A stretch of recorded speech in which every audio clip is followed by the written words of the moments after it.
ರಾಗಿ ಮೊಸರು ಕೋಡ್ಬಳೆ ಬಹಳ ರುಚಿಕರ. ಬೇಕಾಗಿರುವ ಸಾಮಗ್ರಿಗಳು: ರಾಗಿ ಹಿಟ್ಟು, ಅಕ್ಕಿ ಹಿಟ್ಟು, ಮೊಸರು, ಹಸಿ ಖಾರ, ಕೊತ್ತಂಬರಿ, ಕರಿಬೇವು, ಕೊಬ್ಬರಿ, ಜೀರಿಗೆ. ಒಂದು ಪಾತ್ರೆಯಲ್ಲಿ ಮೊಸರು ಹಾಕಿ ಅದಕ್ಕೆ ಜೀರಿಗೆ, ಕೊಬ್ಬರಿ, ಕೊತ್ತಂಬರಿ, ಕರಿಬೇವು ಹಾಗೂ ಹಸಿ ಖಾರ ಹಾಕಿ ಬೇಯಿಸಿಕೊಳ್ಳಿ.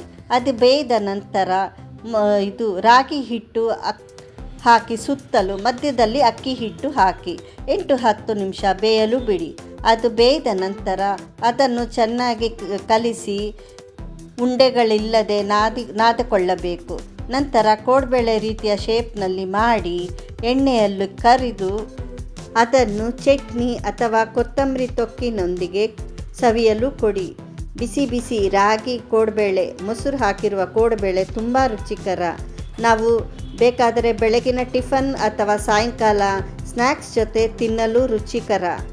ರಾಗಿ ಪೌಷ್ಟಿಕಾಂಶ ಆಹಾರ, ನಮಗೆ ತುಂಬ ಒಳ್ಳೆಯದು.